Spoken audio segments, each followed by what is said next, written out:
নমস্কার, আমি সোমা। আমার নতুন আরও একটা ব্লগে আপনাদের সবাইকে স্বাগত।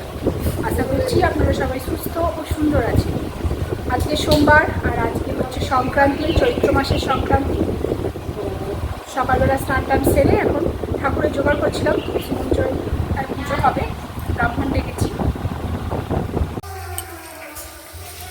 এই যে মোটামুটি জোগাড় করে রেখেছি। আর এই যে বসুধারা টাঙানো হয়েছে, সারা বৈশাখ মাস ওই সরার ওপরে জল ঢালা হবে। তো কালকে সবজি বাজারের থেকে কটা এনেছিল, কলমি শাক, ডাঁটা, ঢ্যাঁড়স, বেগুন, গাজর, পটল, শসা, এইসব আর কি, টমেটো, পেঁয়াজ, আদা রসুন তো আছেই। আর আজকে ভাবছি একটুখানি ঘুগনি বানাবো। আজকে ব্রেকফাস্টে ঘুগনি দিয়ে মুড়ি খাওয়া হবে। তো সেই জন্য যথারীতি মশলা কষে নিয়েছি। মশলার মধ্যে পেঁয়াজ, আদা রসুন, টমেটো, কাঁচা লঙ্কা বাটা এইসব রয়েছে। আর ফোড়নে দিয়েছিলাম ওই গোটা গরম মশলা। তো দিয়ে ভালো করে মশলাটা, গুঁড়ো মশলা দিয়ে দিয়েছিলাম সব রকমের। তো দিয়ে কষিয়ে নিয়েছি। নিয়ে এবার প্রেশারে সেদ্ধ করে নিয়েছিলাম ঘুগনির কড়াই আর আলুটা। তো ওটা দিয়ে ভালো করে নেড়ে চেড়ে এখন কিছুক্ষণ ফোটাতে থাকবো, ব্যাস। আর অনেক দিন হয়ে গেল ঘুগনি খাই না। সেই দোকান থেকে কিনেই খাওয়া হয় ঘুগনি, বাড়িতে অতটাও করা হয় না, মাঝে মাঝে হয় আর কি। তো মনে হলো যে ঘুগনিটা খাবো, অনেক দিন খাইনি, নিজের হাতে বানানো। আর কালকেই ভিজিয়েছিলাম, কালকে তো আর করা হলো না নীলষষ্ঠীর দিনে। তো যাই হোক, আজকে হয়ে গেছে। এখন অমরবাবু মুড়ি নিয়ে বসেও পড়েছে, তো ওকে একটু দিয়ে আসি আগে, ও খাক। তারপর মেয়ে আমি খাবো। মেয়ে খাবে অবশ্য লুচি দিয়ে, কালকের অনেকগুলো লুচি আছে। ও ভালোও বাসে লুচি খেতে, বাসি লুচি খেতে। তো লুচি দিয়ে খাবে। উপর থেকে একটুখানি চিলি ফ্লেক্স ছড়িয়ে দিলাম। তো ওদিকে বসুধারা পুজো কমপ্লিট হয়ে গেছে, আর রান্নাবান্নাও প্রায় সারা। এখনও একটা পদ বাকি আছে, সেটা হচ্ছে শাক। তো প্রথমে তেলের মধ্যে একটুখানি পেঁয়াজ আর রসুন ভেজে নিচ্ছি, কলমি শাক ভাজবো। তো আজকে প্রথম পাতে কলমি শাকটা বেশ ভালোই লাগবে খেতে। আর কি কি রান্না হয়েছে আপনাদেরকে অবশ্যই দেখাবো। তো পুজোর একটা জোগাড় ছিল, সেইটা একটু টাইম লেগেছিল, ওই জন্য রান্নাটা করতে একটুখানি লেটই হয়ে গেছে। কাল যেহেতু নীলষষ্ঠী ছিল, আজকে তাই একটুখানি মানে কি বলবো, আজকে একটু চিকেন চিকেন মনটা করছিল।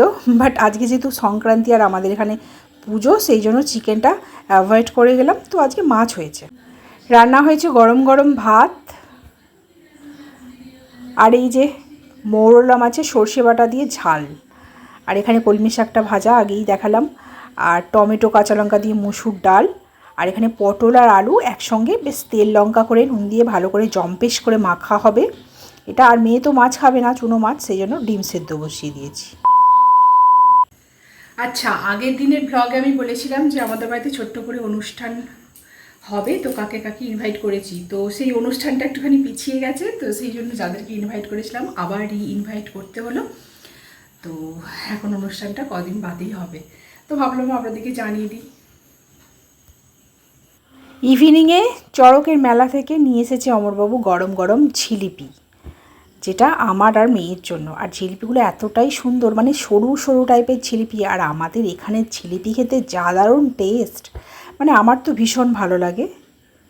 চলুন আর বেশিক্ষণ ওয়েট না করে খেয়ে দেখি গরম গরম জিলিপি। আপনারা খাবেন তো চলে আসুন। আজকে সন্ধেবেলা প্রচণ্ড পরিমাণে ঝড় উঠেছে, কারেন্ট চলে গেছে, একদম অন্ধকারেই আছি।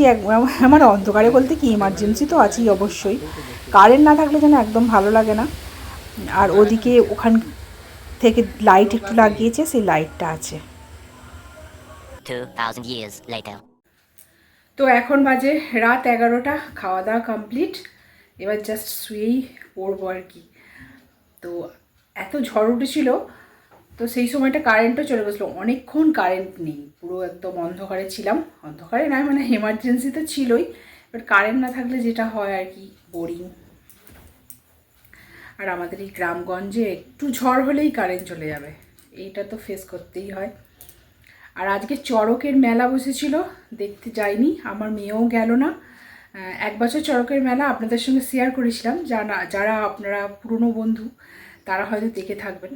তো আমাদের এখানে ঠাকুরানীচকের গ্রামের আর কি চড়ক মেলা অতটাও কি বলবো পপুলার নয়। ওই একটা লম্বা গাছের মতো থাকবে, সেই গাছের দুপাশে দুটো মানে সন্ন্যাসী ঝুলবে আর একটু করে ফল ছড়াবে, এই হচ্ছে ঝাঁপ। আর 3-4 জন হয়তো ওই জিভে বান ফুরবে, এই ব্যাপার। আর টুকটাক কিছু দোকান বসবে, বাচ্চাদের একটা খেলনার দোকান, এই জিলিপির দোকান, তারপরে আর কি আইসক্রিমের দোকান, এইসব আর কি। ফুচকাটা বসে না, ফুচকাটা বসলে আমার ইন্টারেস্ট হতো একটুখানি, প্রত্যেক বছরই যেতাম। আর ভালো লাগছে না, আর যাইনি এবছর। আর যাইনি বলে আপনাদেরকেও আর দেখাতে পারলাম না। তো যাই হোক, তো আমার বাপের বাড়ির ওখানে কিন্তু একটা জায়গায় প্রচণ্ড পপুলার এই চড়কের মেলা, তো সেখানে এক বছর গেছিলাম, খুব ভালো লেগেছিল। তো কোনো দিনও যদি যাই আপনাদেরকে অবশ্যই সঙ্গে করে নিয়ে যাব। তো যাই হোক, ভিডিওটা আজকে খুবই ছোট হয়ে গেল জানি। তো ভিডিওটা আজকে এই পর্যন্তই, দেখা হচ্ছে নেক্সট কোনো একটা ভ্লগে। ভালো থাকবেন, সুস্থ ও সুন্দর থাকবেন। আর ভ্লগটা ভালো লাগলে অবশ্যই লাইক, শেয়ার, কমেন্ট করে চ্যানেলটাকে সাবস্ক্রাইব বা ফলো করে নেবেন। আজকের মতো টাটা, গুড নাইট।